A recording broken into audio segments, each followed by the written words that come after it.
Amen. You may be seated. That's what we're here to do, right? How are we? I'm not even going to try anymore. Huh? What?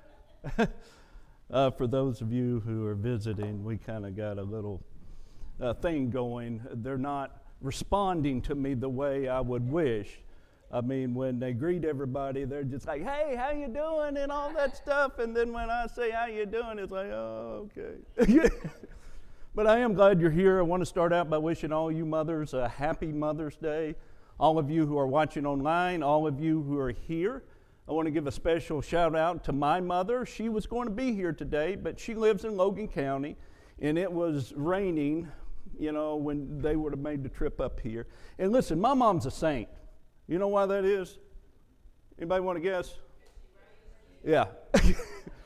She gave birth to me, and she's put up with me all of my life, okay? Any woman that can do that, that's a saint. Now, Jennifer comes in a close second, but, my mother has put up with me about 22 years longer. Yeah, but anyway, I love you, Mom. We're going to spend some time later, so happy Mother's Day to all you mothers. Let's go ahead and open up our Bibles to Exodus chapter 20. Exodus chapter 20. We are starting a new series today titled The 10 Commandments. We're going to be walking through the 10 Commandments for the next 5 or 6 weeks, so you might as well get used to this text. We're going to be reading these verses over and over again. Today's sermon is an introductory sermon.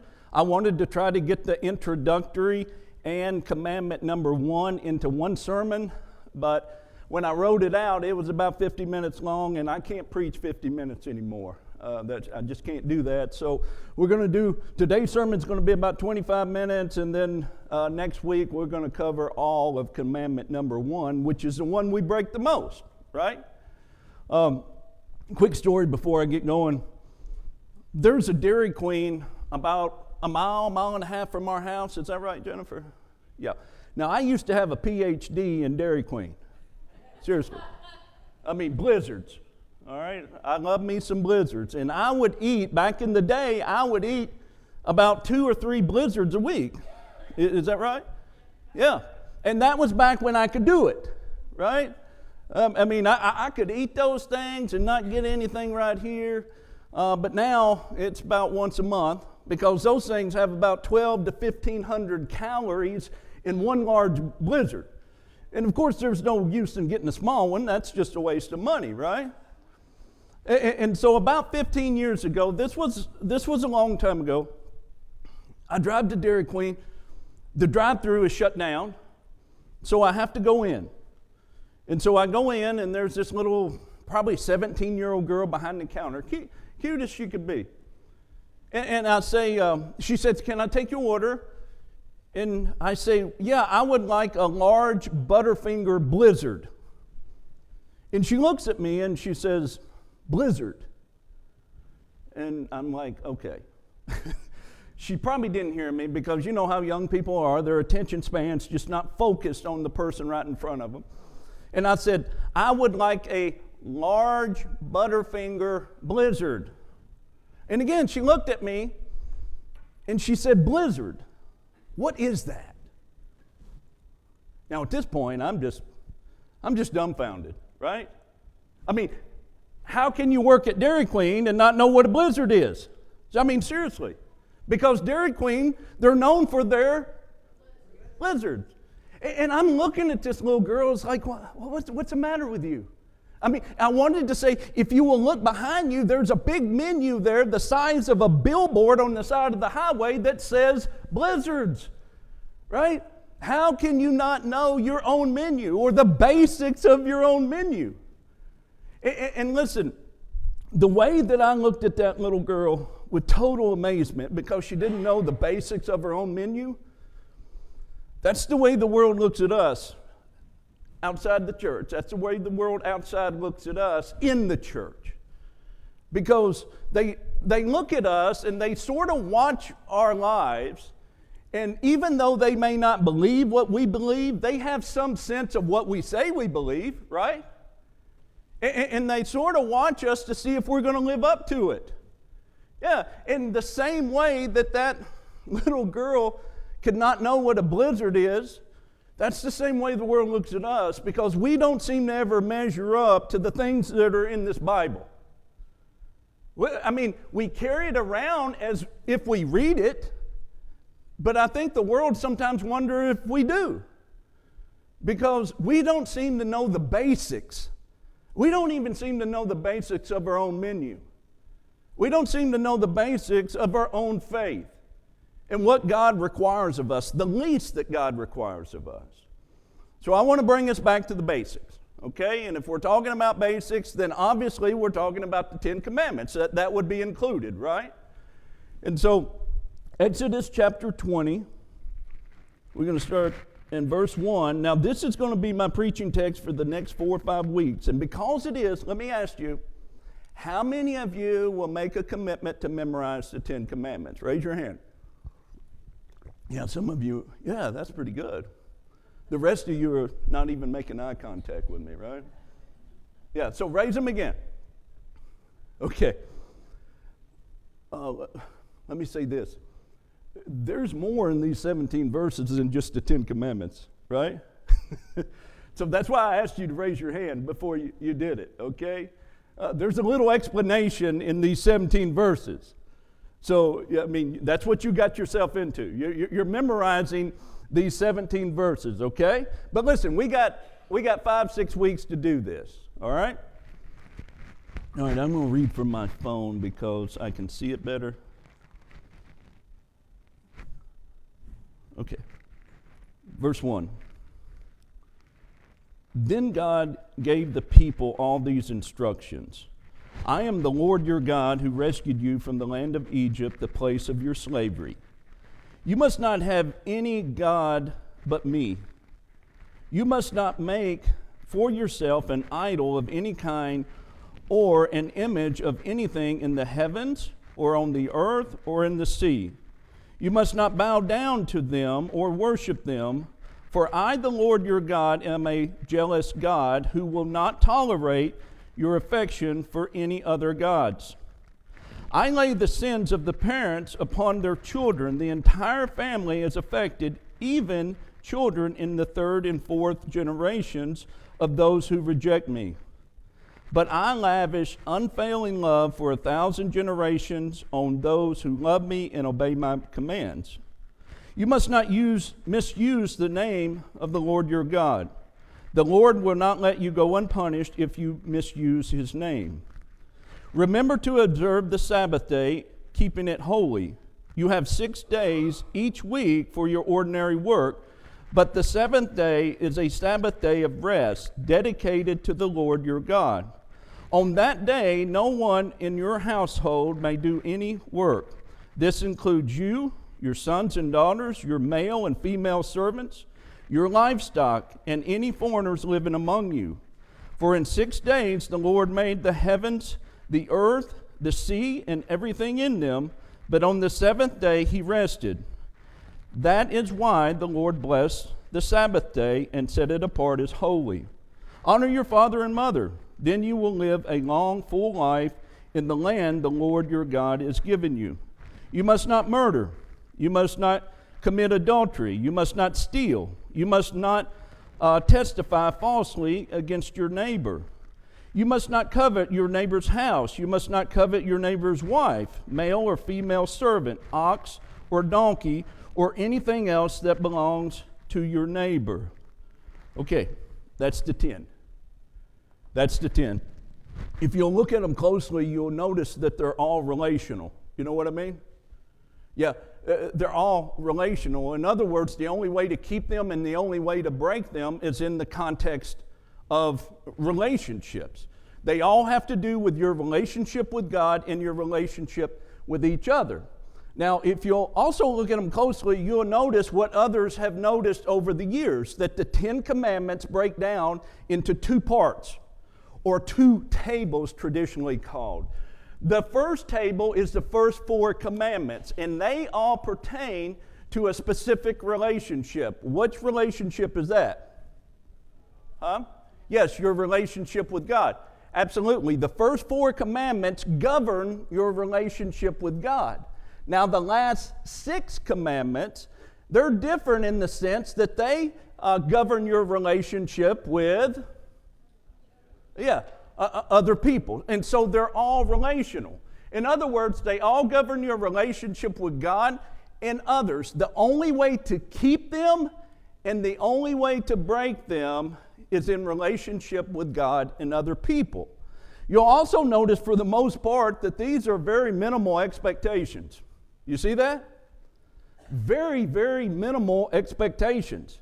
I mean, when we're talking about relationships with people and we're at the level of don't kill them, my goodness, that's basic. I mean, that is very, very basic. Very minimal expectations. These are God's commands for every person on the planet, okay? Very minimal expectations. Don't kill people. Don't steal from people. Don't lie to them, okay? Very, very basic. And listen, we're not talking about if you want to live a particularly saintly life, are we? I mean, we're not talking about if you want to go above and beyond, live a great Christian life. These are basic. Very, very basic, okay? I mean, these are just moral commands for every person on the planet. I need you to understand that. This is basic moral guidelines for just being a human being. Now, at the same time, I've met a lot of people over the years who've really made a big deal out of the 10 Commandments. Have you ever met those people? Yeah. And listen, we're going to make a big deal out of them. I mean, I'm going to preach on them for 5-6 weeks, longer than you want to hear. And so we're going to make a big deal out of them, but I'm not going to make the 10 Commandments what some people make the 10 Commandments. Back in the day, the first church I pastored, I used to go out visiting, I think it was every Tuesday night, wasn't it, Jennifer? Yeah, every Tuesday night. I would go out visiting, and the deacons were supposed to go with me, but they never showed up, and so I always went by myself. But I did this for a couple years. Now, this was different than visiting parishioners, okay? I would do that once a month, but on Tuesday night, this was all evangelistic. I mean, I would go out and knock on doors, people's houses that I knew that weren't church people. Okay, probably didn't have a relationship with the Lord. And back then, that was kind of effective. I mean, this was a long time ago. People would let you in. Even unbelievers, they would let you come in. You can't hardly do that today. I mean, it's very, very different today. And in many ways, it's dangerous today to go knock on a door, right? But anyway, back in the day, I would go knock on doors and people would let me in. And I would have a conversation with them about God and faith and church. And I would ask them the question, right? I mean, if you were to die today, do you know where you would spend eternity? Do you think you would spend eternity in heaven? And I can't tell you how many times someone said something like this. Well, Pastor, I'm not a church person. Don't believe in all that organized religion. But you know what I do? I just live by the 10 Commandments. I can't tell you how many times I've heard that. That's what the good book says. And I just live by the 10 Commandments, and I think I'm going to be okay. Right? And listen, what I find interesting about that statement, and I've heard it so many times, is these people actually think that the 10 Commandments are a plan of salvation. You got to understand they're not a plan of salvation. I said that they are basic moral guidelines for every person on the planet, but you don't get saved by keeping the 10 Commandments. I need you to get that. And you know why? Anybody know why? You can't keep them. You can't keep the 10 Commandments. It's impossible to keep the 10 Commandments, okay? Now, before you say, well, I ain't never killed anybody. I ain't never, stole anything. Listen, we're going to spend a lot of time next week on commandment number 1. Have no other gods but me. And I guarantee you, by the time that we finish with that commandment, you're going to see that you can't even keep commandment number 1. Because we put a lot of other things in place of God, right? God's supposed to be number 1. And we put a lot of other things in front of Him. So before you say, I just want to keep the commandments, you got to understand, we can't keep, commandment number 1. And that's the main reason why the 10 commandments are not a way of salvation, okay? The other thing you need to know is in the Old Testament, there's not a bracket around these 10. Have you noticed that? There's not a bracket around them. There are over 600 laws and commands in the Old Testament. Did you know that? And we like to make a big deal of the 10. We really do, and I think it's because they're so universal. But you got to understand, the Bible doesn't make a bigger deal of the 10. It just doesn't. Again, the law is the law. Do you understand that? You're looking at me like I'm crazy. The law is the law. And there are over 600 commands and laws in the Old Testament. So before you say, I want the deal to where all I have to do is keep the commands, you don't want that deal. I need you to understand, you don't want that deal. Because you can't get saved by keeping the 10 commandments. It's not possible. So if they're not a plan of salvation, what are they?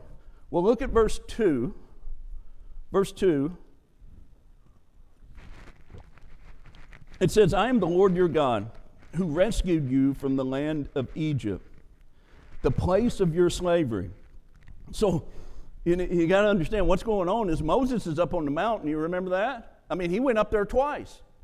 Moses is up on the mountain, and he just brought these people out of the land of Egypt. Okay? They're barely freed slaves. They're a nation, but they're not yet a nation. Does that make sense? Yeah, they don't have a government. They don't have they don't have a constitution. They don't have anything. They're just barely freed slaves. And so in the very beginning, you got to understand, these are commands that God gives Moses for the people in order to give them guidelines to live by. Does that make sense? Yeah, it's the beginning of a government for a nation that has no government. Does that make sense? They don't have any of that. So let's ask the question, what do they actually do? What do the 10 commandments actually do? Well, according to the New Testament, in many places, the 10 commandments are not given as a way of salvation. They're given as a way of defining what? Sin. They're given as a way of defining sin. This will show you what sin is. This will show you what a sinner you are. You need to get this.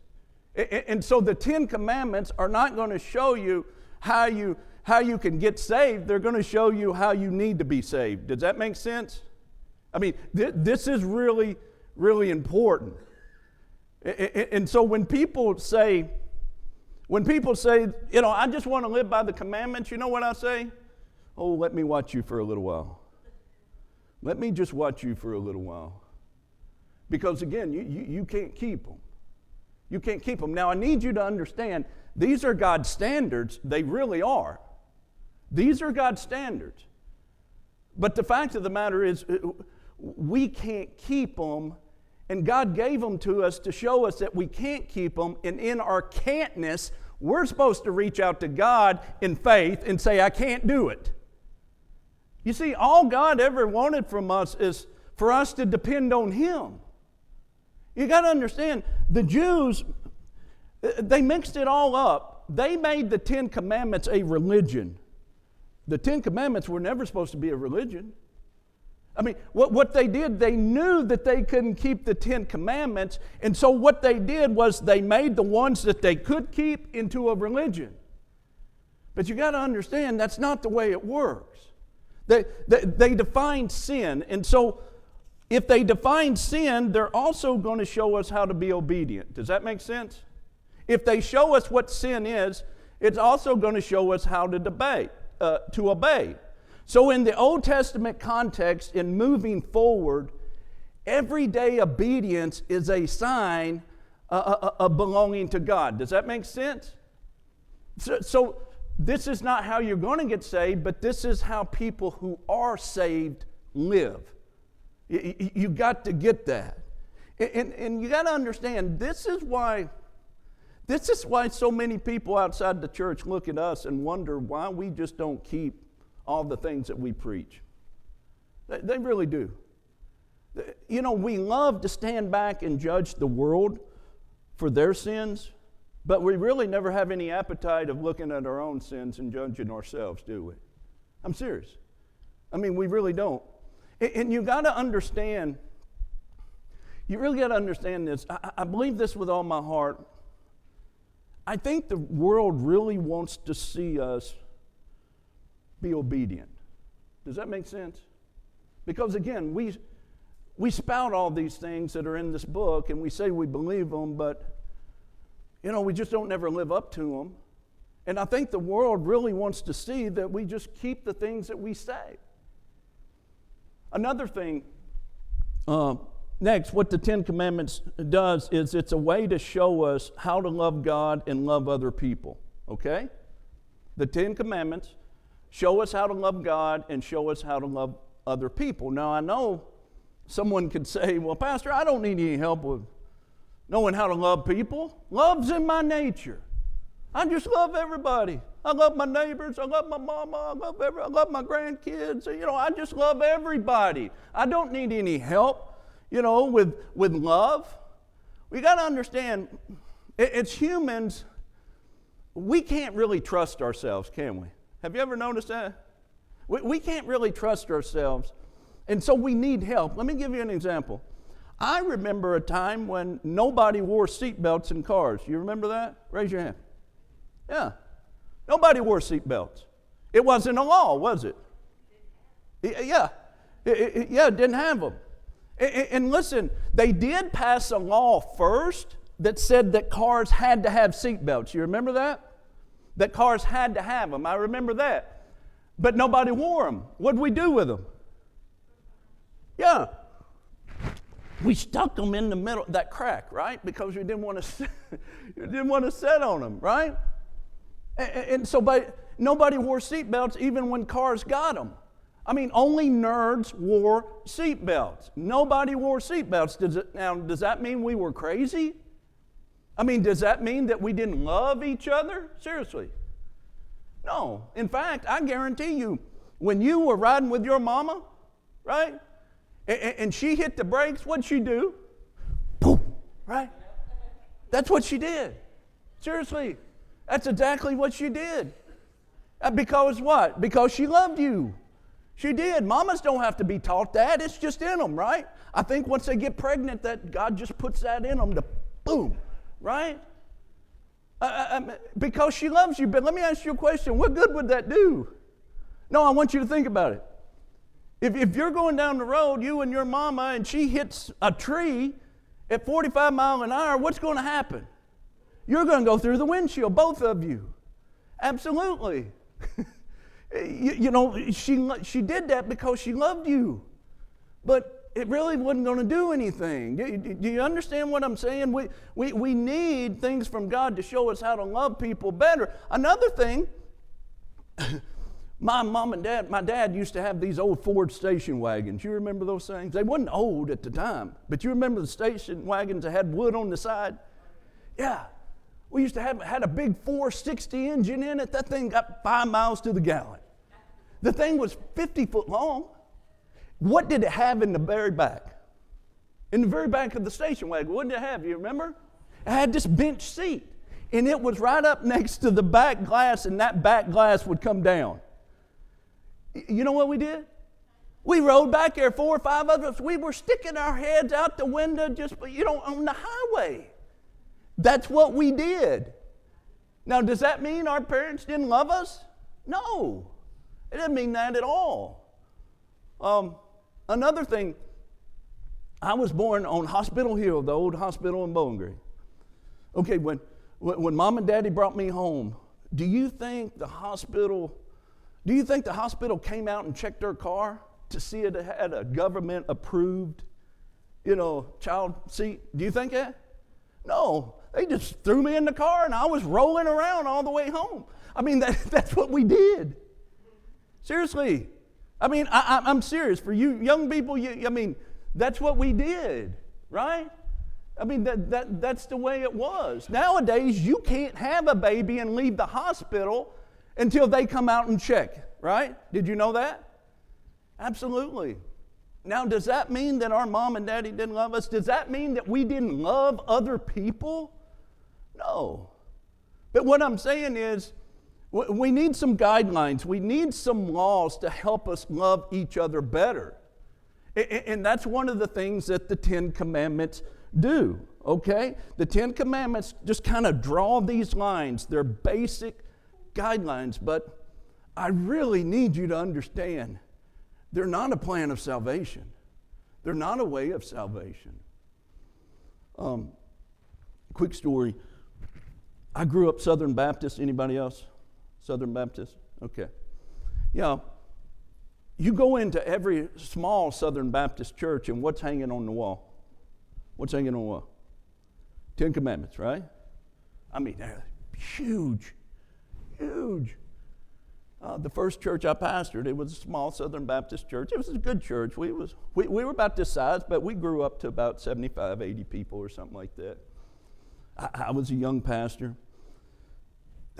Every time I was preaching, I always looked at those 10 Commandments. It always bothered me. It really, really bothered me. Now, I was a young pastor. This was an old traditional Southern Baptist church, and I knew if I said something, what was going to happen. Yeah, get the pulpit committee ready to find a new pastor, right? But it did. It always bothered me.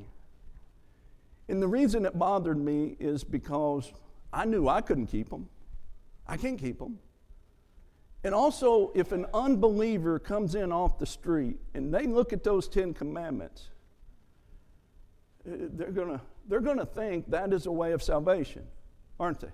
Because, my God, it takes up a whole wall. They're going to think that is a plan of salvation. It's not a plan of salvation.